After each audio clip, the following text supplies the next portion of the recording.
Hello दोस्तों, बेलिज्म academy YouTube channel में आपका फिर से बहुत बहुत स्वागत है। दोस्तों आज के इस वीडियो में हम super TET, UP TET, junior TET इन सभी एग्जाम्स के लिए मॉडल पेपर 22 को सॉल्व करने वाले हैं।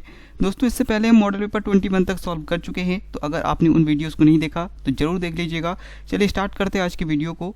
दोस्तों आज के इस वीडियो में हम हिंदी, संस्कृत, अंग्रेजी, विज्ञान, शिक्षण कौशल, बाल मनोविज्ञान, पर्यावरण और सामाजिक अध्ययन और सबसे लास्ट में समसामयिकी यानी करंट अफेयर्स के सॉल्व करने वाले हैं। तो बिना देरी करते हुए चलिए स्टार्ट करते हैं। दोस्तों आज का सबसे पहला सब्जेक्ट हिंदी का है, जिसमें सबसे पहला क्वेश्चन है पुस्तक कौन सा शब्द है। ऑप्शन आपके सामने है तद्भव शब्द, विदेशज, देशज या फिर तत्सम। इसका सही आंसर है ऑप्शन डी तत्सम। अगला क्वेश्चन, देशभक्ति में कौन सा समास है। ऑप्शन आपके सामने है कर्मधारय समास, द्विगु समास, द्वंद्व समास या फिर तत्पुरुष समास। तो दोस्तों देशभक्ति मतलब देश के लिए भक्ति, यानी कि यहाँ पे ऑप्शन डी सही हो जाएगा, तत्पुरुष समास। अगला क्वेश्चन, सर्वनाम कितने प्रकार के होते हैं। ऑप्शन आपके सामने है 2, 4, 5 या फिर 6। इसका सही आंसर होगा ऑप्शन डी 6। अगला क्वेश्चन, नेता शब्द का स्त्रीलिंग रूप क्या होगा। ऑप्शन आपके सामने है नेताजी, नेतिन, नेत्र या फिर नेत्री। दोस्तों इसका सही आंसर होगा ऑप्शन डी नेत्री। अगला क्वेश्चन, पर्यावरण का सही संधि विच्छेद क्या होगा। चारों ऑप्शन को ध्यान से देखना है और इसका सही आंसर करना है। इसका सही आंसर है ऑप्शन ए परि प्लस आवरण। अगला सब्जेक्ट संस्कृत का है, जिसमें सबसे पहला क्वेश्चन है लट लकार में किस काल का बोध होता है। ऑप्शन आपके सामने है वर्तमान काल, भूतकाल, भविष्यकाल या फिर चाहिए के अर्थ में। इसका सही आंसर होगा ऑप्शन ए वर्तमान काल। अगला क्वेश्चन, संप्रदान कारक का कारक चिन्ह क्या होगा। ऑप्शन आपके सामने है के लिए, ने, को या फिर में पर। इसका सही आंसर हो जाएगा ऑप्शन ए के लिए। अगला क्वेश्चन, सिद्धांत कौमुदी की रचना किसके द्वारा की गई थी। ऑप्शन आपके सामने है भरद्वाज, कालिदास, भुट्टोजी दीक्षित या फिर दंडी। इसका सही आंसर हो जाएगा ऑप्शन बी सी भुट्टोजी दीक्षित। अगला क्वेश्चन, प्रसिद्ध गायत्री मंत्र किस वेद में है। ऑप्शन आपके सामने है ऋग्वेद में, सामवेद में, अथर्ववेद में या फिर यजुर्वेद में। दोस्तों इसका सही आंसर हो जाएगा ऑप्शन ए ऋग्वेद में। अगला क्वेश्चन, संस्कृत भाषा व्याकरण की प्रथम पुस्तक कौन सी है। ऑप्शन आपके सामने है महाभाष्य, लघु सिद्धांत कौमुदी, अष्टाध्यायी या फिर अर्थशास्त्र। फटाफट से आंसर कीजिए कि संस्कृत भाषा व्याकरण की प्रथम पुस्तक कौन सी है। इसका सही आंसर हो जाएगा ऑप्शन सी अष्टाध्यायी। अगला सब्जेक्ट अंग्रेजी का है, जिसमें सबसे पहला क्वेश्चन है if you work hard you will succeed in life. ये किस प्रकार का सेंटेंस है। ऑप्शन आपके सामने है simple sentence, negative sentence, complex sentence या फिर कंपाउंड सेंटेंस। इसका सही आंसर है ऑप्शन सी कॉम्प्लेक्स सेंटेंस। अगला क्वेश्चन है most of us eat dash a spoon. यहाँ पे किस प्रीपोजिशन का यूज होगा। ऑप्शन आपके सामने है विद, इन, फॉर या फिर वाई। दोस्तों इसका सही आंसर है option A with. Most of us eat with a spoon.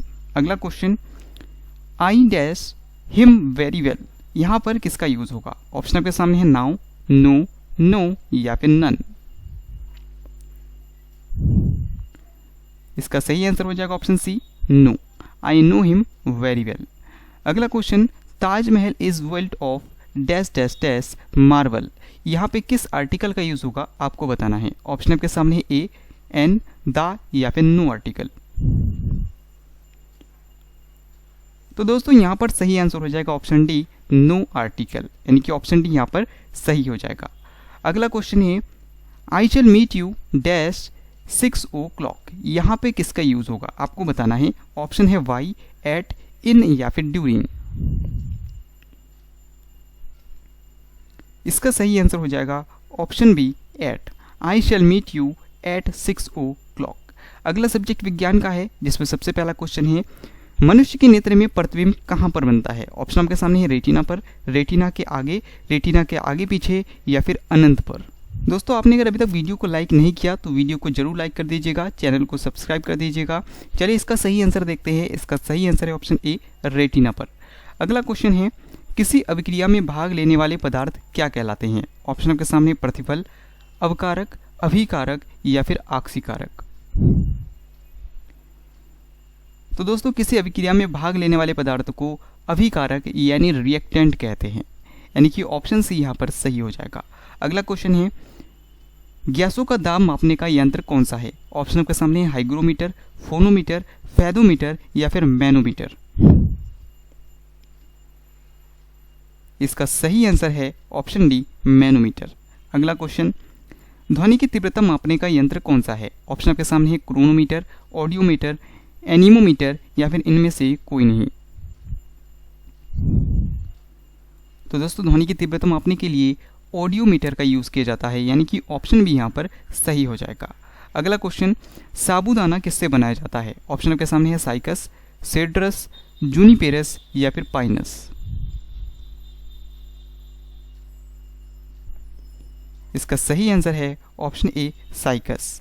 अगला सब्जेक्ट पर्यावरण और सामाजिक अध्ययन का है, जिसमें सबसे पहला क्वेश्चन है, लोसांग एक उत्सव है जो मनाया जाता है। आपको बताना है कहाँ मनाया जाता है। ऑप्शन आपके सामने है केरल, अरुणाचल प्रदेश, सिक्किम या फिर नागालैंड। इसका सही आंसर है ऑप्शन सी, सिक्किम। अगला क्वेश्चन, तूतीय हिंद यानी तोता ए हिंद के नाम से किसे जाना जाता है? ऑप्शन आपके सामने है दयाराम, असीम, अमीर खुसरो या फिर इब्न बतूता। इसका सही आंसर है ऑप्शन सी, अमीर खुसरो। अगला क्वेश्चन, पुराणों की संख्या कितनी है? ऑप्शन आपके सामने है 12, 16, 18 या फिर 20। इसका सही आंसर है ऑप्शन सी, 18। अगला क्वेश्चन, शांति निकेतन की स्थापना किसने की? ऑप्शन आपके सामने है सुरेंद्रनाथ बनर्जी, देवेंद्रनाथ टैगोर, रविंद्रनाथ टैगोर या फिर दादा भाई नौरोजी। इसका सही आंसर है ऑप्शन सी, रविंद्रनाथ टैगोर। अगला क्वेश्चन, अजंता की गुफाएं कहाँ स्थित है? ऑप्शन आपके सामने है महाराष्ट्र, बिहार, मध्य प्रदेश या फिर गुजरात। इसका सही आंसर है ऑप्शन ए, महाराष्ट्र। दोस्तों अगला सब्जेक्ट शिक्षण कौशल का है, जिसमें सबसे पहला क्वेश्चन है, बच्चों के लिए सबसे उत्तम शिक्षक वह है जो स्वयं बालक जैसा हो। यह कथन किसका है? ऑप्शन आपके सामने है मेनकिन, रूसो, अरस्तु या फिर जॉन लॉक। इसका सही आंसर है ऑप्शन ए, मेनकिन। अगला क्वेश्चन, अधिगम का मुख्य नियम किसने दिया? यानी कि अधिगम का मुख्य नियम इनमें से कौन सा है? ऑप्शन है तत्परता का नियम, आत्मीकरण का नियम, बहुक्रिया का नियम या फिर मनोवृत्ति का नियम। इसका सही आंसर है ऑप्शन ए, तत्परता का नियम। अगला क्वेश्चन, एक बालक की बुद्धि 150 है, वह बालक क्या कहलाएगा? ऑप्शन आपके सामने है मंदबुद्धि, असंतुलित, प्रतिभाशाली या फिर पिछड़ा बालक। इसका सही आंसर हो जाएगा ऑप्शन सी, प्रतिभाशाली। अगला क्वेश्चन है, सामाजिक समायोजन का कठिन काल किसे कहा जाता है? ऑप्शन आपके सामने किशोरावस्था को, बाल्यावस्था के बाद के चरण को, पूर्व किशोरावस्था को लड़कियों तथा लड़कों दोनों में, और ऑप्शन डी उपरोक्त में से कोई नहीं। इसका सही आंसर है ऑप्शन सी, पूर्व किशोरावस्था को लड़कियों एवं लड़कों दोनों के संदर्भ में। अगला क्वेश्चन, केंद्रीय शिक्षा सलाहकार मंडल की सर्वप्रथम स्थापना कब हुई? ऑप्शन आपके सामने 1920 में, 1950 में, 1925 में या फिर 1948 में। इसका सही आंसर है ऑप्शन ए, 1920 में।